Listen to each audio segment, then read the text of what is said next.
नमस्कार, स्वागत है आपका हमारे चैनल पर। मैं हूं आपके साथ शिप्रा सैनी। पंजाब के मुख्यमंत्री चरणजीत सिंह चन्नी का उत्तर प्रदेश और बिहार के लोगों को लेकर बयान और साथ ही इस पर प्रियंका गांधी वाड्रा की हंसी अब कांग्रेस के लिए कहीं न कहीं गले की फांस बन चुकी है।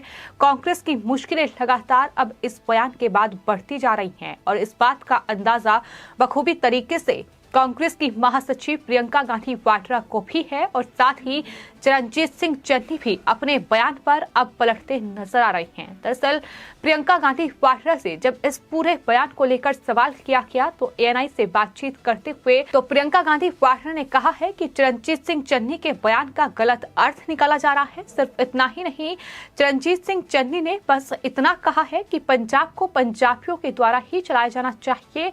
प्रियंका गांधी ने कहा कि मुझे नहीं लगता कि यूपी से किसी को पंजाब आने और शासन करने में दिलचस्पी है। तो ये प्रियंका गांधी वाड्रा ने इस पूरे बयान पर सफाई पेश की है। लेकिन सवाल ये उठ रहे हैं, लोग ये प्रियंका गांधी वाड्रा से लगातार पूछ रहे हैं कि आखिर प्रियंका जी ये कहाँ लिखा है कि पंजाब में सिर्फ पंजाबियों का शासन होगा या पंजाब का मुख्यमंत्री सिर्फ एक पंजाबी ही बनेगा या उत्तर प्रदेश, बिहार, उत्तराखंड या किसी भी राज्य के लोगों या राजनेताओं को पंजाब में राजनीति करने में कोई दिलचस्पी है या नहीं।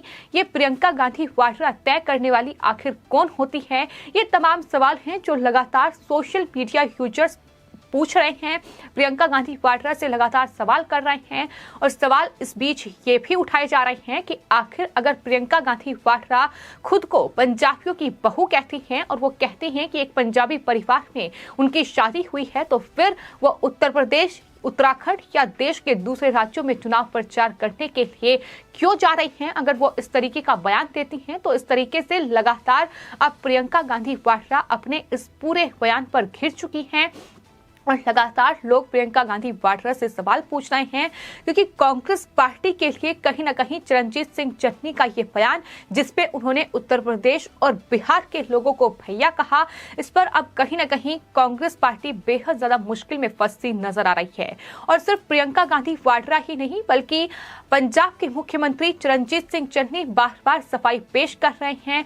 अब वो उन्हीं बिहार और उत्तर प्रदेश के लोगों को गुलदस्ता बता रहे हैं। चरणजीत सिंह चन्नी का बयान सामने आया है जिसमें उन्होंने कहा है कि उनके इस पूरे बयान का गलत अर्थ निकाला गया है और पंजाब में आज तक आए सभी प्रवासी मजदूरों ने मेहनत करके विकास के पथ पर अग्रसर किया है। हमें उनके लिए केवल प्यार है, इसे कोई नहीं बदल सकता। ये चरणजीत सिंह चन्नी का बयान है। साथ ही पंजाब के मुख्यमंत्री चरणजीत सिंह चन्नी ने अपनी इस सफाई में ये भी कहा कि दुर्गेश पाठक, संजय सिंह और अरविंद केजरीवाल जैसे लोग आकर पंजाब में खलल डालते हैं और मैंने उनके बारे में बात की है, लेकिन जो लोग उत्तर प्रदेश, बिहार, राजस्थान से पंजाब में आते हैं और पंजाब में काम करते हैं, पंजाब ही उनका उतना ही जितना हमारा है। तो इस तरीके से अब सफाई पेश करने पर मजबूर हो रहे हैं। लेकिन जिस वक्त चरणजीत सिंह चन्नी ने यह बयान दिया, जाहिर तौर पर एक पंजाबियत कार्ड उन्होंने खेलने की कोशिश की। वहां तमाम पंजाबियों को साधने के चक्कर में उन्होंने उत्तर प्रदेश और बिहार के लोगों को भैया कह दिया और इस पर प्रियंका गांधी वाड्रा ने वहां तालियां बजाई थी। प्रियंका गांधी वाड्रा हंसी थी और यही वजह है कि अब कांग्रेस कहीं न कहीं पंजाब में इस पूरे मामले में फंस चुकी है। लगातार उनकी आलोचना हो रही है और जब कांग्रेस पार्टी घिर चुकी है तो अब प्रियंका गांधी वाड्रा तमाम सफाई पेश कर रही हैं, तमाम तरीके से वहां बीजेपी और आम आदमी पार्टी पर निशाना साधने की कोशिश कर रही हैं। एएनआई ने प्रियंका गांधी वाड्रा से पूरा इंटरव्यू लिया और इस दौरान जब उनसे सवाल पूछे गए कि आखिर प्रधानमंत्री नरेंद्र मोदी ने भी जिस तरीके से निशाना साधा, उन्होंने साफ तौर पर यह कहा कि कांग्रेस पार्टी ने सिर्फ और सिर्फ देश को बांटने का काम किया है, देश में एक क्षेत्र के लोगों को दूसरे क्षेत्र से लड़वाने का काम किया है। प्रधानमंत्री ने दो टूक कहा है कि अगर कांग्रेस पार्टी और कांग्रेस पार्टी के नेता ये कहते हैं कि दरअसल उत्तर प्रदेश और बिहार के भाइयों को पंजाब में घुसने नहीं देंगे, तो जाहिर तौर पर ये तमाम लोगों का अपमान है। ये उन गुरुओं का भी अपमान है चाहे फिर वो रविदास जी हो या फिर गुरु गोविंद सिंह जी हो, जिनकी धरती जो है, जिनका जन्म स्थान जो है वो उत्तर प्रदेश और बिहार जैसे राज्य ही रहे हैं। तो ऐसे में क्या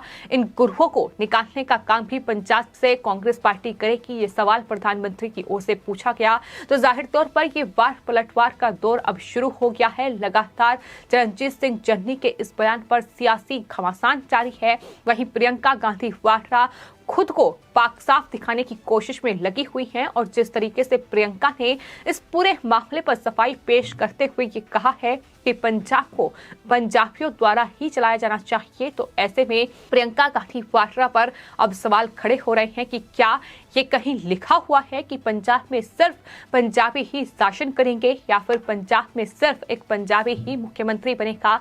प्रियंका गांधी वाड्रा शायद भूल रही हैं कि आखिर देश का संविधान क्या है। देश का संविधान लोगों को क्या अधिकार देता है? लोग कहीं भी जाकर रह सकते हैं, कहीं भी घूम सकते हैं, देश में किसी बात की कोई मनाही नहीं है। लेकिन प्रियंका गांधी वाड्रा और कांग्रेस पार्टी जिस तरीके से फूट डालो और राज करो की नीति उनकी तरफ से अपनाई गई है, कहीं ना कहीं उसके अंतर्गत ही ये तमाम बयानबाजी का दौर फिलहाल पंजाब में जारी है। सिर्फ इतना ही नहीं, प्रियंका गांधी वाड्रा ने एनआई से बातचीत करते हुए बीजेपी पर भी निशाना साधने की कोशिश की और कहा कि उत्तर प्रदेश में किसानों का अपमान हुआ है।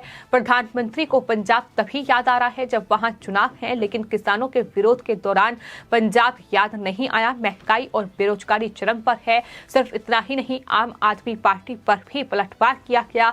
कहा गया कि जिस तरीके से उत्तर प्रदेश में बीजेपी कार्य कर रही है, वैसे ही आम आदमी पार्टी भी सिर्फ विज्ञापन छाप रही है, कोई कार्य नहीं किया गया है। वो खालिस्तानियों के साथ उनके घर पर रुकते हैं, वो आतंकियों के घर पर रात बिताते हैं। इस तरीके से केजरीवाल को टारगेट किया गया है। तो फिलहाल प्रियंका गांधी वाड्रा अपने इस पूरे बयान पर जवाब देने के बजाय जिस तरीके से ये कह रही हैं एक बार फिर से कि पंजाब को पंजाबियों द्वारा चलाया जाना चाहिए, और सिर्फ इतना ही नहीं, उन्हें यह भी कहा है कि उन्हें नहीं लगता कि पंजाब में उत्तर प्रदेश से किसी को भी आने में और यहाँ राजनीति करने में कोई दिलचस्पी है। तो इस तरीके के बयान साफ तौर पर बताते हैं कि कहीं ना कहीं कांग्रेस पार्टी किस तरीके से अब पंजाब में फंस चुकी है। और यही वजह है कि प्रियंका गांधी वाड्रा के ठीक बाद मुख्यमंत्री चरणजीत सिंह चन्नी ने भी इस पूरे मामले पर अपनी सफाई पेश की है और ये बताया है कि आखिर उनके बयान का क्या अर्थ था। लेकिन जिस तरीके से बयान दिया गया, इससे साफ जाहिर होता है कि प्रधानमंत्री नरेंद्र मोदी हो या फिर आम आदमी पार्टी के कोई नेता हो या फिर केंद्रीय गृह मंत्री अमित शाह हो या फिर जिस तरीके से आज मनोज तिवारी भोजपुरी स्टार और बीजेपी के प्रचारक हैं, मनोज तिवारी जो है वो दरअसल पंजाब पहुंचे और वहां चुनाव प्रचार किया। और मनोज तिवारी ने इसको लेकर ट्वीट भी किया है जिसमें उन्होंने लिखा है कि पंजाब बाहें फैलाए स्वागत कर रहा है मोदी जी के सफाई का, कैसे रोकेंगे चन्नी जी। लुधियाना साउथ के प्रत्याशी सत्येंद्र पाल सिंह ताजपुरिया के लिए रोड शो किया गया है। तो ये कहीं ना कहीं एक जवाब देने की कोशिश जो है वो कांग्रेस पार्टी को की जा रही है। जो कांग्रेस पार्टी पंजाबी लोगों से ये अपील कर रही है कि उत्तर प्रदेश और बिहार के लोगों को पंजाब में घुसने ना दिया जाए। जिस तरीके से हमने देखा कि बंगाल में भी ममता बनर्जी ने इसी भाषा का इस्तेमाल किया था। बंगाल में चुनाव थे और वहां उत्तर प्रदेश और बिहार के लोगों का अपमान किया गया। यही तस्वीरें हमने महाराष्ट्र में भी देखी कि वहां उत्तर प्रदेश और बिहार के लोगों का लगातार अपमान किया जाता है। और अब यही तस्वीर हम कहीं ना कहीं पंजाब में भी देख रहे हैं, जो कि कांग्रेस शासित राज्य है। वहां भी उत्तर प्रदेश और बिहार के लोगों का अपमान किया गया है, जिसपे प्रियंका गांधी वाड्रा का ये हैरान करने वाला बयान सामने आया है, जहां वो पंजाब में सिर्फ पंजाबियों का शासन होगा इस तरीके की दलीलें दे रही हैं। और वहीं चन्नी के बयान पर कह रही हैं कि इसका गलत अर्थ निकाला गया है। लेकिन कहीं ना कहीं अब उनके ये बयान इस बात को पुख्ता कर रहे हैं कि कितना कहीं ना कहीं मुश्किल में अब कांग्रेस पार्टी के लिए पंजाब में सफर तय करना हो चुका है, क्योंकि 20 फरवरी को मतदान होने हैं और मतदान से ठीक पहले ये बयान कहीं ना कहीं कांग्रेस के लिए गले की फांस बन चुका है। फिलहाल आपकी इस पूरे मामले पर क्या राय है, हमें कमेंट बॉक्स में जरूर लिखें और चैनल को सब्सक्राइब करें। धन्यवाद।